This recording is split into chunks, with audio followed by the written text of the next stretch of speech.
کہ کب یہ دجال ظاہر ہوگا، کب یہ مسیحا ان کا آئے گا۔ یہ ہمارا مسیحا نہیں، دجال یہودیوں کے لیے ہو سکتا ہے مسیحا، ہمارے لیے وہ سب سے بڑا فتنہ ہے۔ اس کی آخری علامتوں میں یہ بتایا گیا ہے کہ جو عبادت خانہ تمہارا ختم کر دیا گیا ہے، وہ عبادت خانہ جب تعمیر ہوگا تو تمہارا مسیحا آسمان سے اتر جائے گا۔ یہ عیسائیوں کی کتاب میں ہے، تو آسمان سے اترنے کا ذکر عیسیٰ علیہ السلام کے لیے ہو سکتا ہے، لیکن دجال کے آنے کا ذکر کہیں یہ نہیں آیا ہے کہ وہ آسمان سے آئے گا کہ زمین سے آئے گا۔ البتہ اتنا ہے کہ وہ ظاہر ہوگا۔ اب وہ کیا ہے عبادت خانہ جو ان کا توڑا گیا؟ یہ بڑی لمبی تاریخ ہے۔ آج جہاں پر بیت المقدس ہے، مسجد اقصی، اس کے قریب میں روایات میں یہ ملتا ہے کہ یہ در حقیقت سیدنا سلیمان علیہ السلام نے تعمیر کیا تھا۔ حضرت داؤد علیہ السلام نے کام شروع کیا اور اس کی تکمیل ان کے بیٹے حضرت سلیمان علیہ السلام نے مکمل کیا، اور قرآن پاک میں اس کا ذکر بھی ہے۔ سورہ احزاب میں اللہ تعالیٰ نے اس کی تعمیر کا ذکر بھی فرمایا، حتیٰ کہ جنات نے اس کو تعمیر کیا ہے، مسجد اقصی۔ اسی کے ساتھ میں ایک ہیکل تھا، ایک بڑا قلعہ تھا۔ سلیمان علیہ السلام نے اس کو اپنی حکومت کا دارالخلافہ بنایا تھا، یعنی اس زمانے کی وہ پارلیمنٹ تھی، اور سارے اس زمانے میں جو یہودی تھے، اہل ایمان یہودی، ان سب کی عبادت کا وہ مرکز تھا۔ یہودیوں کے لیے پہلے ہر جگہ عبادت کرنے کی اجازت نہیں تھی، ان کے لیے مخصوص عبادت خانے تھے۔ یہ تو امت مصطفیٰ کی خصوصیت ہے، جہاں بھی زمین پاک ہے اللہ نے ہمیں عبادت کی اجازت عطا فرمائی، لیکن ان کے لیے ایسا نہیں، جو مخصوص جگہ ہے وہیں جا کر کے پڑھنا ہے۔ تو ہیکل سلیمانی اس کو کہا جاتا ہے، ہیکل سلیمانی جو حضرت سلیمان علیہ السلام نے بنایا تھا۔ توجہ چاہوں گا، بہت قریب میں آ رہا ہوں آپ کے۔ یہودیوں کی پہلے سے فطرت میں خرابی رہی ہے، سرکشی رہی ہے، پہلے سے یہ قتل و غارت میں مصروف رہے۔ بے شمار انبیاء اکرام کو انہوں نے قتل کیا ہے، بہت سارے انبیاء اکرام علیہ السلام کا قتل کرتے تھے، وہ بھی قرآن پاک میں۔ تو ان کی نافرمانیاں جب حد سے بڑی تو اللہ تعالیٰ نے ان پر ایک ایسے ظالم و جابر کو مسلط کیا کہ وہ بادشاہ ان کو پوری طرح سے ایسا ڈسٹرائے کیا۔ وہ بابل کا تھا، عراق کا بادشاہ تھا، ختم کر دیا۔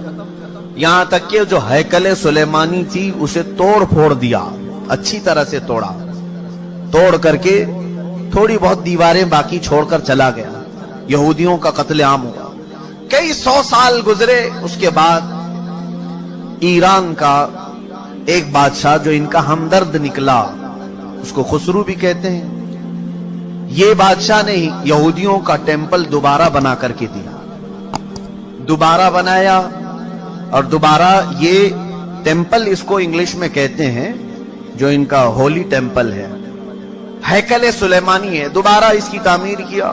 اور پھر کئی 100 سال گزرے، پھر ایک بادشاہ ہرکیولس جس کو یہ کہتے ہیں، ہرقل اعظم، اس نے، یہ عیسائی تھا، یہودیوں پر حملہ کیا، پھر اس ٹیمپل کو توڑ دیا، اور ایسا توڑا کہ اس کی ایک اینٹ بھی باقی نہیں رکھی، ساری چیزیں ختم کر دی۔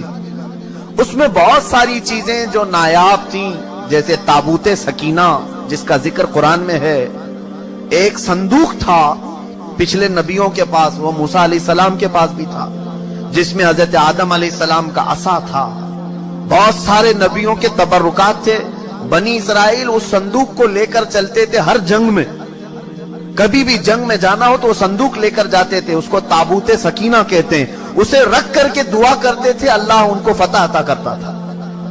وہ تابوت بھی ختم کر دیا گیا تھا، وہاں سے غائب ہو گیا تھا، ہرکیولس کے زمانے میں سب ختم ہوا، ٹیمپل دوسری مرتبہ ڈسٹرائے ہوا ہے، ڈیمولش کر دیا گیا ہے۔ یہ بات آپ کے دماغ میں رہے، 2 مرتبہ تعمیر ہوا اور 2 ختم کر دیا گیا، ہیکل سلیمانی۔ اس کے بعد صدیاں گزر گئیں، رسول کریم صلی اللہ تعالی علیہ وسلم کی تعلیمات نے دنیا کو روشن کیا، اور پھر عیسائیوں کا قبضہ جو بیت المقدس پر تھا، سیدنا عمر فاروق رضی اللہ تعالیٰ عنہ کے زمانے میں ان سے بھی اس مقدس مسجد کو آزاد کرایا گیا، اور مسجد اقصی مسلمانوں کا اس وقت سے لے کر کے ایک مقدس مقام بن کر رہی۔ کب سے؟ حضرت عمر فاروق رضی اللہ تعالیٰ عنہ کے زمانے سے آج تک. ہاں بیچ میں ایک مرتبہ اور عیسائیوں نے اس پر غلبہ کیا تھا تو سلطان صلاح الدین ایوبی رحمت اللہ علیہ نے بھی اس مسجد اقصی کو آزاد کرایا. اس کے بعد سے آج تک. لیکن اس کا کیا جو ٹیمپل جو ٹوٹی. اب میں قریب آپ کے نتیجہ ریزلٹ کے قریب آ رہا ہوں. جس عبادت خانے کو یہودی بہت مقدس مانتے تھے، ہیکل سلیمانی، یہ 2 مرتبہ ٹوٹ گیا ہے. اب سنیے کہ ان کی بشارتوں میں یہ تک لکھا گیا ہے جس وقت تم اپنا عبادت خانہ تیسری مرتبہ تعمیر کرو گے تمہارا مسیحا آ جائے گا. اب اخبارات اٹھاؤ، اب انٹرنیٹ پر جا کر یہ بھی سرچ کرو تھرڈ ٹیمپل کیا ہے.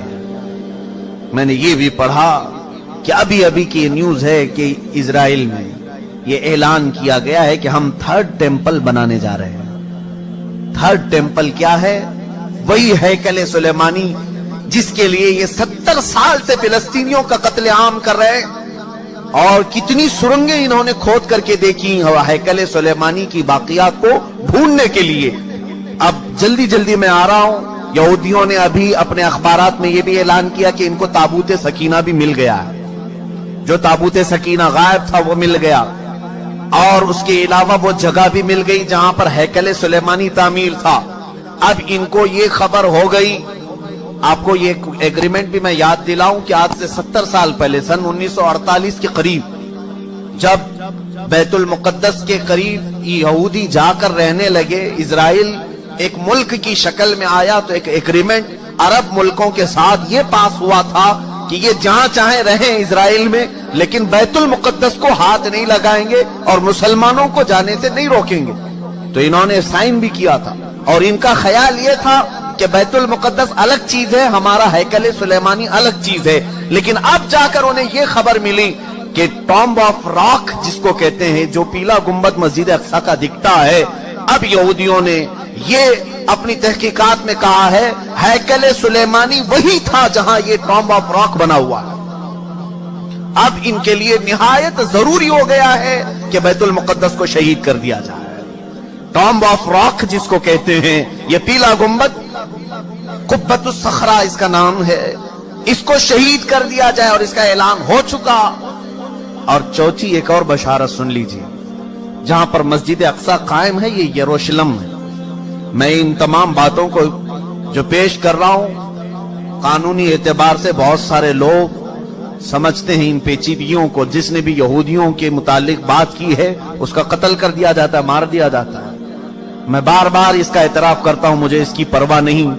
ہاں اس کی پرواہ ضرور ہے کہ میں امت مصطفیٰ کو ان کی امانتیں سپرد کر کے جاؤں. کتمان علم حرام ہے. چوتھی ایک اور بشارت ان کے متعلق یہ آئی ہے کہ کب آئے گا ان کا مسیح دجال. یہ بھی کہا گیا ہے کہ یروشلم میں جب تمہاری حکومت کا سینٹر ہوگا تب تمہارا مسیح اتر کر آ جائے گا، تمہارا مسیحا آ جائے گا. اب تک اسرائیل کا کیپٹل سٹی یروشلم نہیں تھا، آج تک نہیں تھا. اور آپ کو ابھی پچھلے سال پتا چلا ہوگا امریکہ کے صدر ٹرمپ نے یہ اعلان کیا کہ میں امریکن ایمبیسی یروشلم منتقل کر رہا ہوں. جو اسرائیل میں اس کی ایمبیسی تھی، ظاہر سی بات ہے ایمبیسی وہاں ہوتی ہے جہاں ملک کی کیپٹل سٹی ہوتی ہے، راجدھانی. دلی میں سارے ملکوں کی ایمبیسیاں موجود ہیں، سفارت خانے دلی میں ہوتے ہیں. اسی طرح سے اسرائیل کے اندر جتنے بھی ملکوں کی ایمبیسیاں ہیں وہ تل ابیب میں تھیں، تل ابیب. لیکن اب اسے منتقل کر کے ٹرانسفر کر کے یروشلم میں لایا گیا، اور یہ اس بات کا اعلان ہے کہ یروشلم اب یہودیوں کا مرکز حکومت بننے جا رہا ہے 2019 میں. یہ اعلان ہوگا کہ 2019 میں یروشلم اب پورے ہندوستان، پورے اسرائیل کا مرکز ہوگا، کیپٹل سٹی ہوگا. اور یہ ان کی بشارتوں میں لکھا گیا ہے کہ جس وقت یروشلم تمہارا دارالخلافہ بن جائے، دارالحکومت بن جائے، مسیحا تمہارا آنے والا ہے. بیت المقدس جس جگہ پر واقع ہے اس کا گوگل میپ اگر نکالا جائے تو گوگل میپ میں سے بیت المقدس کو ہٹا کر کے تھرڈ ٹیمپل کی عمارت رکھی گئی.